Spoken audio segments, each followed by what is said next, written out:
Something really, really special for you guys tonight. There's so many people that work so hard to make tonight's a really, it's not even an event. It's more of a celebration. You know, so I thank you, whoever's here tonight. I thank you for being here. And trust me, you will definitely be happy that you came out tonight, because it's definitely going to be a blessed night. And whoever didn't get the opportunity to show, they're going to be really disappointed that they missed tonight. So again, I thank you for coming out tonight. I love you, but I don't think I can love you anymore.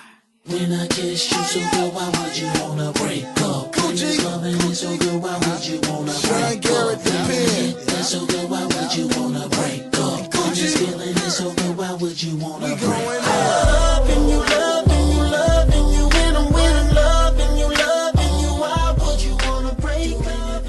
Why would you wanna? All right, Mr. Garvey, where you at? Somebody asked me a question. They asked me to ask this question, right? So here's the question. The question was, can you actually love two people at the same time and it really be love? Yes. Wow. Hold on, I got one right here. Hold on, Calvin. You know what? You know what I want to do? This is what I want to do. I want to define. Because everybody's throwing around the word love, and I can love this one and love. What is love? We don't know. No. What is love? Because that makes a difference in what you feel love is. Because if you feel like you can give that same love to every single woman, Actually, I have been in love with two women at the same time, and both of them knew about it. Serious. And it was good while it lasts. Marion, why didn't it last, Marion? Tell me, why didn't being in love with two women who both knew about it last? They got time, but you know what? You know what's the craziest thing about it? My thing is, you have all these men cheating. You are cheating, but you cannot carry all these women. My thing is, I don't have no problem. I have no problem with having a co-wife. So take care of her. You take it. Yeah, I don't have David, sit down. No, I'm being honest. I think it's possible for you to fall in love with two people, but I think that you bring that on yourself.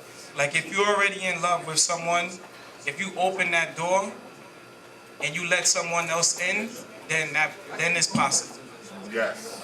Like you basically open the gates for that, and now that your heart is in it, and now that you're moving forward, now you made it possible.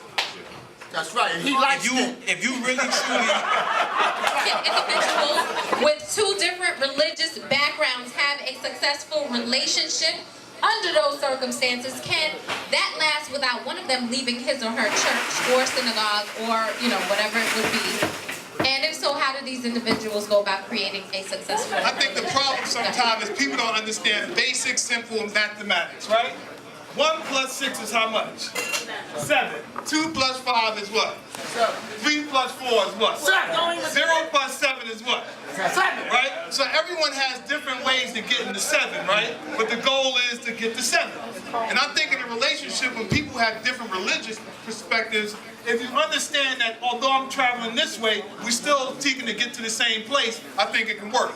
The problem is on an individual relationship level as well as religions in general. People feel that because I said 1 plus 6 is 7, that's the only way you can get there. And that's the problem. But if you understand that there are different ways to get to that place, and we can work together, then things can work out. So, I know people that go to church every single day, forget Sunday, every single day.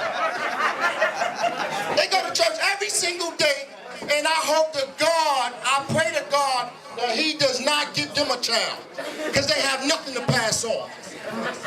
Just because you go to church, just because you bump your head and you pray to Allah, doesn't mean you have the things to instill in a young person. Doesn't mean that you have what it takes to make somebody else better because you was here. Your goal, and when you get up in the morning, your goal, when you wake up, And so the devil say my day is going to be messed up because Damon woke up this morning. That's it. I'm going to look at something bigger than me because I don't know what's the best way of marriage, but I know God does know the best way to have a marriage. And we all get married in the church. We all claim that we want to do this thing. So then why don't you give it the same just due you do to get your business degree, to get your bachelor's degree, and you go and study it. Then study your marriage, study your craft, know what you're getting into.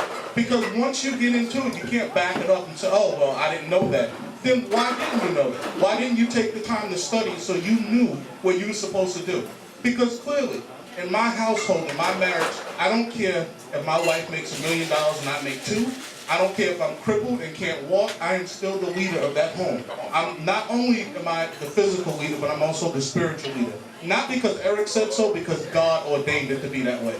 And I'm not going to mess with God's rules. That's my take. Okay. Fellas, how many dates do you go out with a female before it's her time to pay?